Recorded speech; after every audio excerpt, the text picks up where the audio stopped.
इस्लामाबाद में धरने वालों से मामलात तय पा गए। तहरीरी मुआहदा नहीं किया, कानून तोड़ने वाले हर शख्स के खिलाफ कार्रवाई होगी। हुकूमत का इसरार, रेड जोन में जलसों और धरनों पर पाबंदी। मुज़ाकरात की कामयाबी के बाद इस्लामाबाद का डी चौक खाली हो गया। मुजाहिरीन की घरों को वापसी, मोबाइल फोन सर्विस बहाल। कॉन्फिडेंशियल रिपोर्ट लीक क्यों हुई है और कहां से लीक हुई है? इतनी पॉलिटिक्स इस क्रिकेट में, इतनी पॉलिटिक्स, इतनी तो शायद पार्लियामेंट में भी नहीं होती होगी। ये नवाज शरीफ साहब को भी इसको देखना चाहिए कि ये क्या तमाशा हो रहा है। रिपोर्ट लीक होने पर वकार यूनुस का शहरियार खान और नजम सेठी को इन स्विंग यॉर्कर। वजीर आजम से नोटिस लेने की अपील। चेयरमैन पीसीबी एक और कमेटी बनाने के लिए तैयार। वकार ने कहा कि जी मैं आपकी बहुत कदर करता हूँ, मैं आपसे मुझे कोई तकाजा नहीं है, लिहाजा मैं बस यही कहना चाह रहा था कि रिपोर्ट लीक नहीं होना चाहिए। और मैंने कहा हसास इदारों की एक और कामयाबी। हब में ऑपरेशन, कुलभूषण यादव नेटवर्क का अहम रुकन और भारतीय एजेंट सनोबर गिरफ्तार। सिंध में एपेक्स कमेटी कल सर जोड़कर बैठेगी। वजीर आला की जेर सदारत इजलास में रॉ की सरगर्मियों पर गौर। इंटेलिजेंस नेटवर्क फाल बनाने का हुक्म। सानेहा लाहौर की तहकीकात के लिए GIT के ऑफिसर नामजद न हो सके। जहां भाग यूसुफ के वरासा रिश्वत देकर लाश हासिल करने में कामयाब।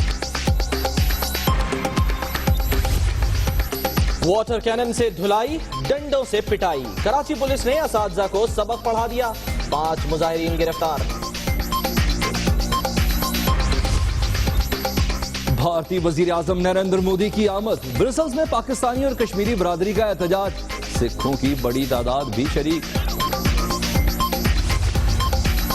मॉडल गर्ल आयान अली की सुन ली गई। मनी लॉन्ड्रिंग के इल्जामात से बरी। $5 लाख भी जायज मलकियत करार।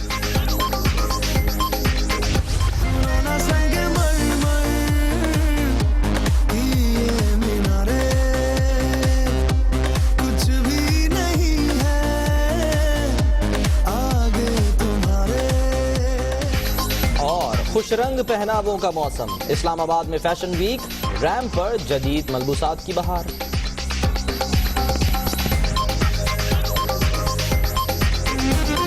वे कामयाब और धरना हो गया खत्म। मजहबी जमातों ने 4 दिन बाद डी चौक खाली कर दिया। हुकूमत और मुजाहिरीन में 7 निकात पर इत्तफाक भी हो गया। जी हाँ, हुकूमत मुकदमात का जायजा लेगी और पुरअमन अफराद को रिहा कर दिया जाएगा। इस्लामाबाद में मुज़ाकरात कामयाब हो गए हैं और इसके साथ ही धरना खत्म हो गया है।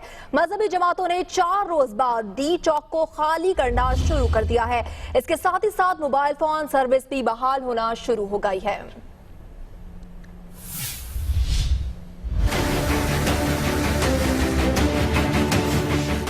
इस्लामाबाद के रेड जोन से धरना खत्म। 4 रोज बाद हुकूमत और धरना कायदीन के दरमियान मुज़ाकरात कामयाब। गिरफ्तार पुरअमन मुजाहिरीन की रिहाई पर भी इत्तफाक। मुज़ाकरात में हुकूमत की नुमाइंदगी इसहाक डार, ख्वाजा साद रफीक और पीर अमीन हसनात ने की, जबकि सरवत एजाज कादरी, हामिद रजा कादरी, अफजल कादरी और आसिफ जलाली ने मुजाहिरीन की नुमाइंदगी की। मुज़ाकरात की कामयाबी का ऐलान उलमा ने डी चौक में किया। नामूस रसालत कानून में हुकूमती सतह पर कोई तरमीम ज़ेरे गौर है न की जाएगी। तौहीन रसालत के मुजरमान से कोई रियायत नहीं बरती जाएगी। तय पाया कि 4th शेड्यूल लिस्ट पर नजरसानी की जाएगी, जबकि उलमा इकराम के खिलाफ दर्ज मुकदमात का भी जायजा लिया जाएगा। फ्रीकैन के दरमियान इत्तफाक हुआ कि निज़ाम मुस्तफ़ा के नफाज के लिए सिफारिशात वजारत मजहबी अमूर को पेश की जाएंगी। दुआ के बाद मुजाहिरीन पुरअमन तौर पर मुंतशिर हो गए। कैमरा और रिपोर्टिंग टीम के हमरा राजा उस्मान ताहिर, दुनिया न्यूज, इस्लामाबाद। यानी लग तो ऐसे रहा है खाया पिया कुछ नहीं और गिलास तोड़ा 12 ने। धरने के शुरका डी चौक से मुंतशिर हो गए हैं। कायदीन का स्टेज तक हटा दिया गया और CDA का अमला इस वक्त सफाई करने पहुंच गया है। मौजूदा सूरत हाल क्या है, अपडेट जानने के लिए बात करेंगे अपने नुमाइंदे आमिर सईद अब्बासी। जी आमिर सईद, क्या देख रहे हैं इस वक्त डी चौक और इसके एतबार में?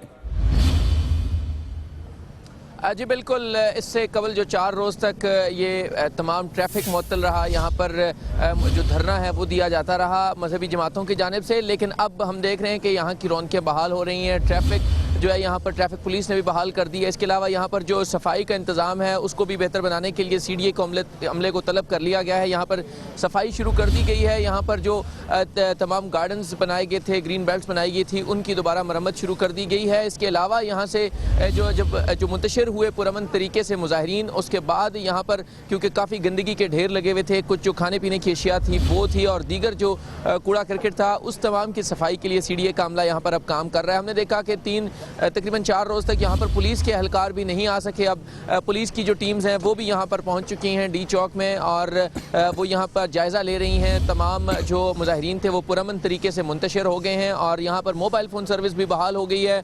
मेट्रो सर्विस भी 4 रोज़ से मुअत्तल थी, वो अभी तक बहाल नहीं। उम्मीद है कि कल से वो भी बहाल हो जाएगी। तमाम तर जो सूरत हाल है वो अब मुकम्मल मामलात बहाल होने के करीब हैं। बहुत शुक्रिया आपका आमिर सईद। आने वाले को रोको नहीं और जाने वाले को टोको नहीं, लेकिन मुजाहिरीन के जाते ही चौधरी निसार ने पैंतरा बदल लिया। धरने के कायदीन से तहरीरी मुआहिदा नहीं हुआ, यह कहना है वफाकी वजीर दाखिला चौधरी निसार का। इससे पहले ये इत्तला आई थी कि बाकायदा एक मुआहिदा किया गया है जिसके निकात तय पाए गए हैं, लेकिन चौधरी निसार वफाकी वजीर दाखिला हैं, उन्होंने मुजाहिरीन के जाते ही ये बयान दिया और कहा प्रेस कॉन्फ्रेंस में कि धरने के कायदीन से कोई तहरीरी मुआहिदा नहीं हुआ और कानून तोड़ने वाले एक एक शख्स के खिलाफ कार्रवाई होगी।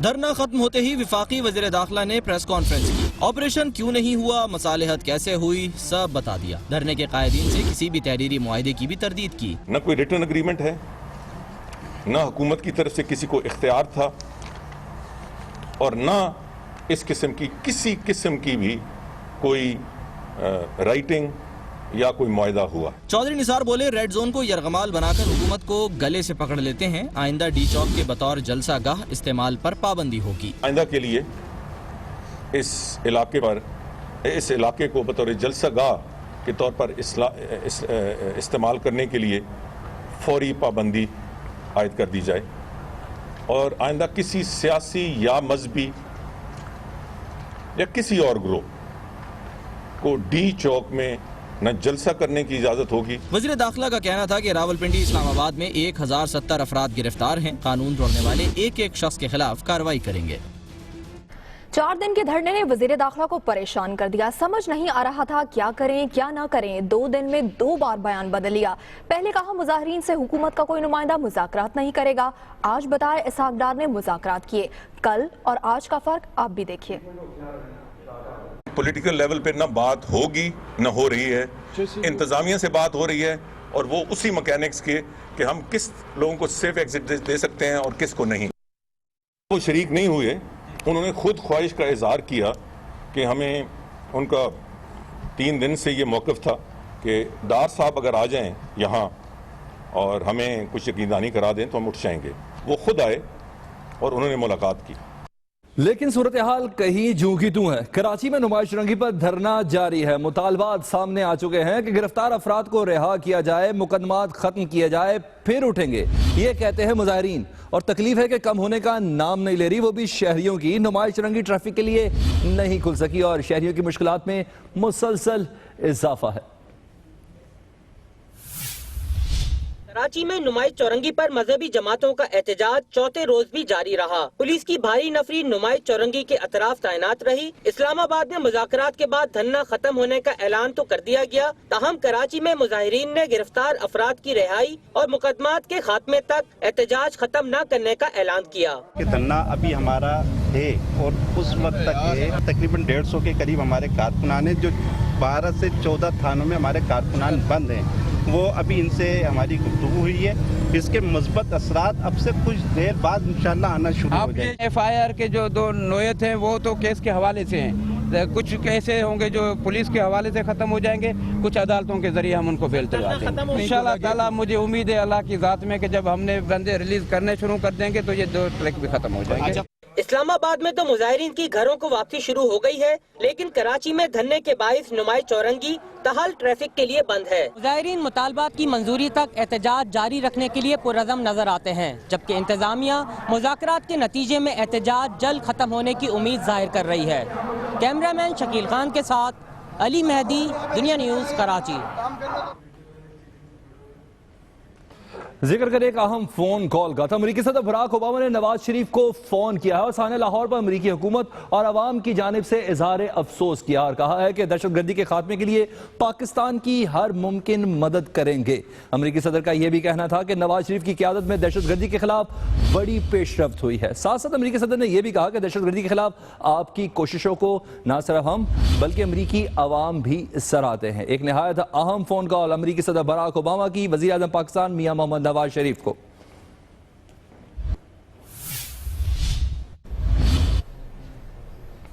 और अब कुछ तस्करा हो जाए हेड कोच का। वकार यूनुस ने शहरियार खान और नजम सेठी को यॉर्कर करा दिया है। बताया जाए रिपोर्ट कैसे लीक हुई, क्या तमाशा हो रहा है। वज़ीर आज़म पाकिस्तान इस बात का नोटिस ले, वकार यूनुस एक बार फिर से बोल पड़े हैं। जी हाँ, वकार यूनुस फट पड़े और उन्होंने कहा कि इन लोगों ने पाकिस्तान की क्रिकेट को तबाह कर दिया है। उन्होंने सवाल किया कि ये क्या तमाशा हो रहा है।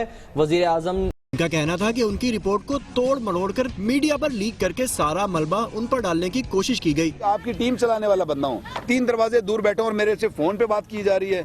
इतनी कर्टसी नहीं है कि मेरे साथ एक साथ बैठ के, और इतना हौसला नहीं है कि एक साथ बैठ के मेरे साथ कोई चीज डिस्कस कर ले या मुझे बताएं कि ये लीक हुई है और क्यों हुई है, इसको नहीं होना चाहिए था, ये या उसका हल क्या है। किसी में इतना दम नहीं है। हेड कोच ने गोलाबारी करते हुए मजीद कहा कि बोर्ड के बेलगाम घोड़े को काबू करने के लिए वजीर आजम को खुद मैदान में आना चाहिए। मैं कहूँगा कि पीएम को भी इस पे नोटिस लेना चाहिए, नवाज शरीफ साहब को भी इसको देखना चाहिए कि ये क्या तमाशा हो रहा है। पाकिस्तान की क्रिकेट कहाँ से ये खबरें चलती हैं। अफसोस की बात ये है कि हम क्रिकेट कहाँ थी हमारी क्रिकेट और कहाँ ला के खड़ा कर दिया, ठीक है ना। ये अफसोस की बात है। और इतनी पॉलिटिक्स इस क्रिकेट में, इतनी पॉलिटिक्स, इतनी तो शायद पार्लियामेंट में भी नहीं होती होगी। वकार यूनुस का लेजेंड इमरान खान से तो वकार यूनुस का गुस्सा अपनी जगह, लेकिन सवाल यह है कि आखिर ये रिपोर्ट किस चिड़िया ने लीक की। पूरी रिपोर्ट मीडिया के हाथ लग गई, सिर्फ नजम सेठी के बारे में रिमार्क्स लीक नहीं हुए।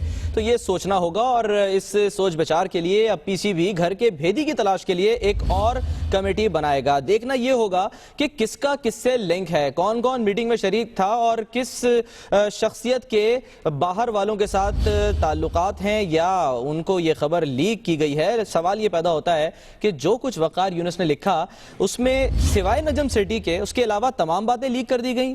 तो सवाल फिर वही है कि कौन सी चिड़िया थी जो उस मीटिंग में मौजूद थी।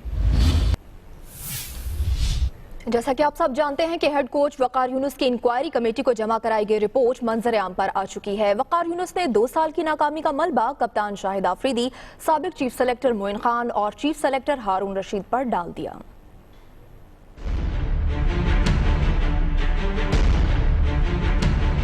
वकार यूनुस ने पेंडोरा बॉक्स खोल दिया। हेड कोच ने रिपोर्ट में लिखा कि शाहिद आफरीदी ने एशिया कप में टीम के साथ प्रैक्टिस। हारून रशीद को भी तनकीद का निशाना बनाया कि उन्होंने डिसिप्लिन की खिलाफ वर्जी करने वाले उमर अकमल को ड्रॉप नहीं किया और अहमद शहजाद को भी एक इवेंट के बाद टीम में दोबारा शामिल कर लिया गया। हेड कोच ने अपनी रिपोर्ट में लिखा कि एग्जीक्यूटिव कमेटी के हेड नजम सेठी ने मोइन खान को टूर सिलेक्शन कमेटी का हिस्सा बनाया। मोइन खान ने टीम में ग्रुपिंग कराई। टीम मैनेजर दौरा श्रीलंका और वर्ल्ड कप में मखसूस लड़कों को बाहर लेकर जाया करते थे और तोहफे भी दिलाते थे। साबिक चीफ सेलेक्टर मोइन खान ने वकार यूनुस की तनकीद का जवाब इस शेर में दिया। कह रहा है शोरे दरिया से समंदर का सुकूत, जिसका जितना ज़र्फ है उतना ही वो खामोश है। लीक होने वाली रिपोर्ट का सेठी मुखालिफ हिस्सा मंजर-ए-आम पर नहीं आया था, जिससे उड़ती चिड़िया के पर गिनने वाले का कभी गुमान हो गया कि अंदर की बात बाहर कौन लेकर आया। बकौल वकार यूनुस के पीसीबी का यह दफ्तर असल में सियासत कदा है। ऐसी सियासत होती तो शायद पार्लियामेंट में भी नहीं होती। ऐसे में पीसीबी चेयरमैन शहरियार खान ने वकार यूनुस के इस बाउंसर पर छक्का ही दे मारा। कहते हैं रिपोर्ट लीक होने की इंक्वायरी करेंगे। वो कसाफी स्टेडियम लाहौर में मीडिया से बात कर रहे थे। तकाजा किया कि मेरी रिपोर्ट लीक हो गई। मैंने कहा भाई देखो इस वक्त कमेटी बैठी हुई है यहाँ और उस कमेटी के सामने आपके ख्यालात आना चाहिए। अब अगर लीक हो गई है तो मैं इस पर इंक्वायरी करूँगा। वो बात गलत है, मैं मानता हूँ इसको, लेकिन ये बात कहना कि मैं आपसे मिलना नहीं चाहता ये बिल्कुल गलत। गिरफ्तारी के बाद तफ्तीश और अब नेटवर्क। भारतीय खुफिया एजेंसी रॉ के अफसर कुलभूषण यादव के नेटवर्क का अहम रुकन बलूचिस्तान के इलाके हब से गिरफ्तार किया गया है। इस बार मुलजिम का नाम है सनोबर। हब और गुडानी में कालादम तंजीमों से यह राब्ते में था। मुनव्वर आलम की रिपोर्ट।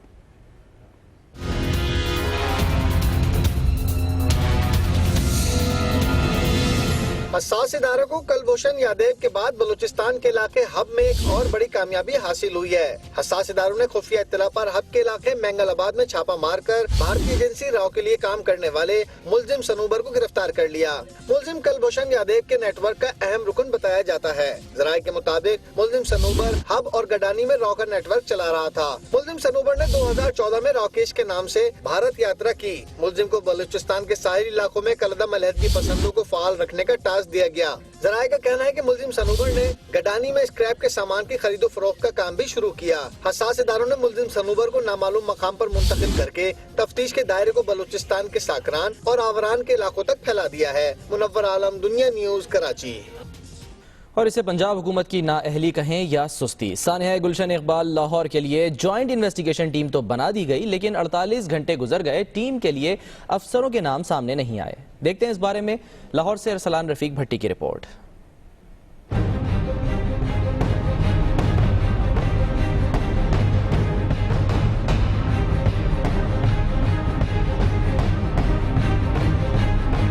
हुकूमत की सुस्ती या कुछ और, सानिया गुलशन इकबाल पर बनाई जाने वाली जॉइंट इन्वेस्टिगेशन टीम काम शुरू नहीं कर सकी।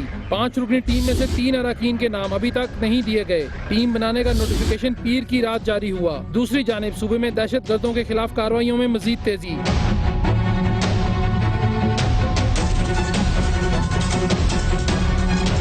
सानिया गुलशन इकबाल के बाद 164 ऑपरेशन कर लिए गए। 33 ऑपरेशन सीडीडी और 149 ऑपरेशन दीगर इदारों ने किए। 12,940 अफराद को हिरासत में ले लिया गया। 410 अफराद को बाज़ाब्ता गिरफ्तार कर लिया गया। 5 मुकामात पर सिक्योरिटी इदारों को मुज़ाहमत का सामना रहा। हसास इदारों ने पंजाब के बॉर्डर एरिया और कच्चे के इलाके में कार्रवाइयाँ मजीद तेज कर दी और बड़ी तादाद में मशकूक अफराद को हिरासत में ले लिया। साथी रिपोर्टर उमर जावेद के साथ अरसलान रफीक भट्टी, दुनिया न्यूज, लाहौर।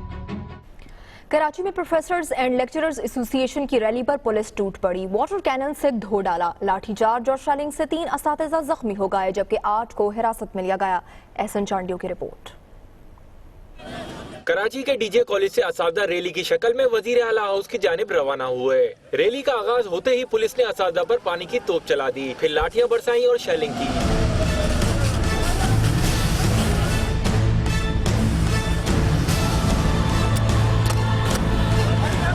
वाटर कैनन और लाठीचार्ज से 3 असातिज़ा जख्मी हो गए, जबकि पुलिस ने 8 मुजाहिरीन को गिरफ्तार कर लिया। सपला रहनुमाओं का कहना है कि पुलिस ने खवातीन असातिज़ा का भी लिहाज नहीं किया। हमारी खवातीन बहनें जो प्रोफेसर और हमारे जो बाकी प्रोफेसर हैं, उन पर इन्होंने वाटर कैनन का इस्तेमाल किया। सपला रहनुमाओं का कहना था कि उनकी तरक्कियों और टाइम स्केल समेत दीगर मसाइल हल नहीं किए जा रहे। उन्होंने सेक्रेटरी तालीम सिंध और एडिशनल सेक्रेटरी रिहान बलोच को तमाम मसाइल का जिम्मेदार करार दिया। सेक्रेटरी रिहान बलोच साहब जो है बिल्कुल मुलाकात नहीं करते। उनके पास जो फाइलें पड़ी हुई हैं 1-1 साल 1.5 साल से पड़ी हुई हैं, और जब उनसे बात की जाती है कहते मुझे पता नहीं। सपला के सदर अली मुर्तजा ने पुलिस गर्दी के खिलाफ जुमेरात को सिंध भर के कॉलेजेस में यौम सियाह मनाने और मुतालबात की मंजूरी के लिए 25 अप्रैल को वजीर आला हाउस के बाहर मुजाहरे का ऐलान कर दिया। असातिज़ा ने इस बात का अज़म किया है कि वो महकमे तालीम से करप्शन का खात्मा करके रहेंगे। कैमरामैन अथर अब्बास और रुखसार बेग के साथ एहसन चांडियो, दुनिया न्यूज़, कराची। खबर की दुनिया में खबरें और भी होंगी इस ब्रेक के बाद। Welcome back. Balochistan national party के सरबराह सरदार अख्तर जान मेंगल ने हुकूमत से मुतालबा किया है कि भारतीय खुफिया एजेंसी रॉ के जासूस की गिरफ्तारी पर भारत से सख्त लहजे में बात की जाए। इसी बारे में बात करते हैं। कोयटा में दुनिया न्यूज़ के ब्यूरो चीफ इरफान सईद हमारे साथ मौजूद हैं। इरफान, बताइएगा, बड़ी अहमियत की बात है ये कि सरदार अख्तर मेंगल ने ये मुतालबा किया है। जी बिल्कुल, BNP Mengal Balochistan national party के सरबराह सरदार अख्तर जान मेंगल ने ये स्टेटमेंट दिया है, जिसमें उन्होंने कहा कि भारत से अब तल्ख लहजे में बात करने की जरूरत है। सख्त लहजा जब तक अपनाया नहीं जाएगा दुनिया पर हम अपने मौक़िफ़ को आगे नहीं बढ़ा सकते। उनका ये भी कहना था कि मुंबई हमलों के बाद जिस तरीके से भारत पाकिस्तान के खिलाफ जहर उगल रहा था और पाकिस्तान पर चढ़ दौड़ने की बातें कर रहा था, इस पर सऊदी अरब की मुदाखलत के बाद वो भारत को राम किया गया। लेकिन अब जो एक सबूत हाथ आया बलूचिस्तान पाकिस्तान हुकूमत के पास इसके हवाले से अब सख्त मौक़िफ़ इख्तियार किया जाना चाहिए। लेकिन उन्होंने एक तरफ ये भी हुकूमत पर तनकीद करते हुए कहा कि हुकूमत के बस की ये बात नहीं है, हुकूमत की सिर्फ अंडर पासेज और पावर हाउसेस ही बनाने पर तवज्जो मरकूज किए हुए इन मामला पर वो बात नहीं कर सकती। लिहाजा वक्त आ गया कि दुनिया पर अपने इस मौक़िफ़ को इस ठोस सबूत के साथ पेश किया जाए। ठीक, बहुत शुक्रिया इरफान सईद आपका।